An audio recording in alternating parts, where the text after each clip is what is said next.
Meroketnya nama Joe Taslim, Yayan Ruhian, Iko Uwais, dan Kang Cecep Arif Rahman di perfilman internasional tentunya sangat membanggakan kita sebagai bangsa Indonesia. Tetapi tahu nggak kalian generasi Z bahwa sebenarnya era ekspor bintang Indonesia ke kancah luar ya saat itu mungkin masih terbatas Asia ya, tapi Asianya bukan main-main loh, yang dijadikan panutan saat itu sampai sekarang mungkin ya untuk Asia adalah Hong Kong. Itu sudah dimulai dari tahun 1970-an dulu.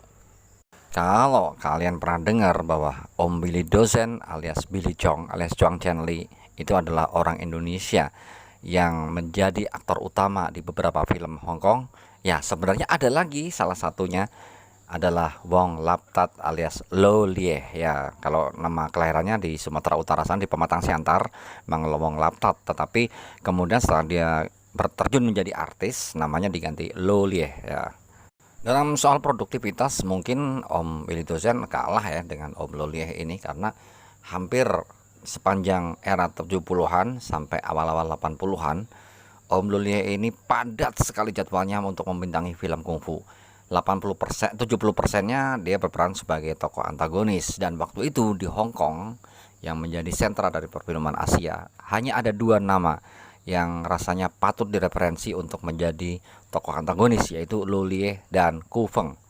Om Lo Lie muda bahkan pernah juga direkrut di Hollywood, aduh ngomongnya jadi belibet nih, di Hollywood untuk menjadi peran pembantu utama sebuah film action bergenre western kungfu. Seperti yang diakui oleh Om Dozen, Willy Dozen dalam beberapa channel YouTube, pertemuan keduanya terjadi di Hong Kong. Begitu Om Willy Dozen datang, dia langsung mencari Om Lo Lie.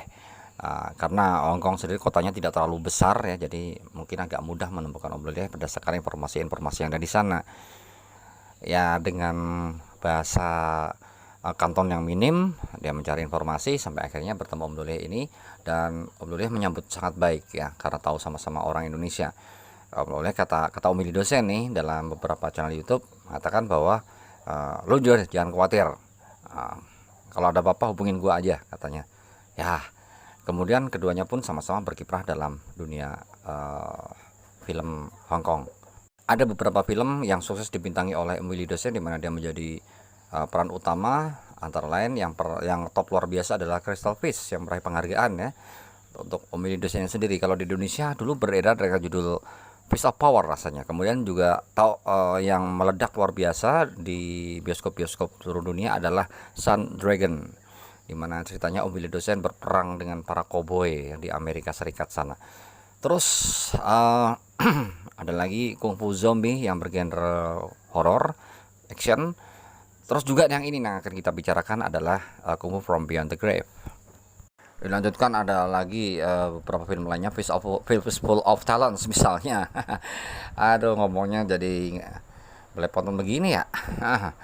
Terus tahun 1980 tepatnya di film Kung Fu Executioner menjadi film pamungkas Om Willy Dosen di Hong Kong karena dia kembali ke Indonesia.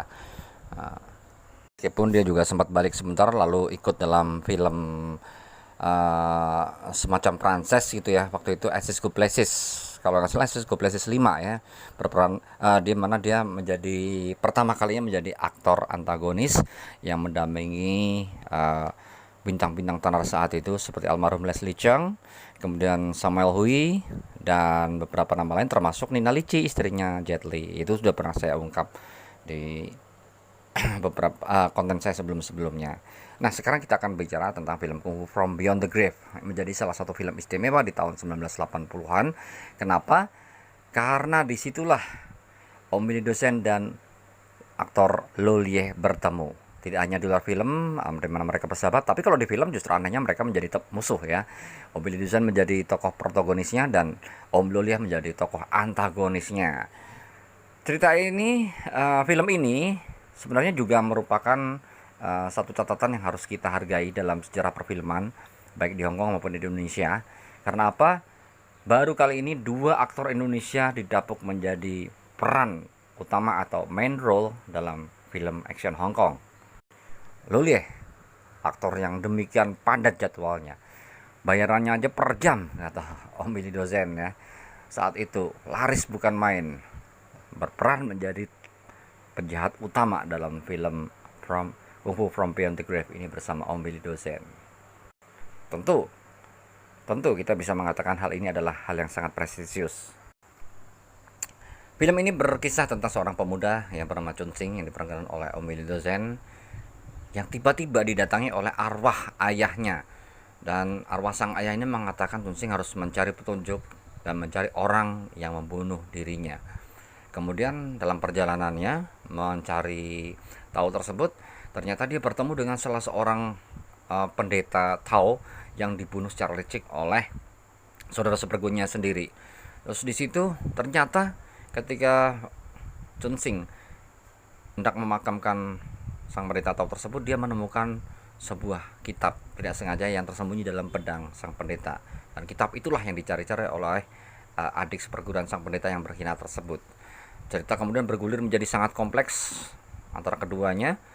Om Willy harus berhadapan dengan adik pendeta yang berkhianat tersebut, dan ternyata adik pendeta tersebut dia mengabdi pada salah seorang, ya katakanlah seperti tuan tanah atau penguasa kota kecil yang diperankan oleh Om Lolieh ini, yang ternyata dia adalah pembunuh dari ayah Chun Sing. Otomatis Chun Sing menghadapi dua misi, yaitu membalaskan dendam sang ayah sekaligus juga membela kebenaran alias mencegah nafsu angkara murka dari adik perguruan sang pendeta tersebut.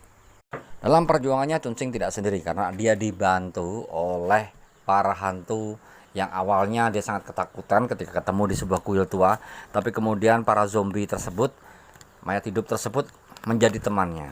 Dan ada beberapa hantu lainnya juga yang membantu Chun Sing untuk menghadapi sang pendeta. Tapi sang pendeta sesat ini, adik perguruan pendeta tadi ya, itu punya ilmu yang luar biasa sampai-sampai para zombie dan hantu-hantu kawan Chun Sing kewalahan, sampai akhirnya Chun Sing menemukan cara untuk mengalahkan dia.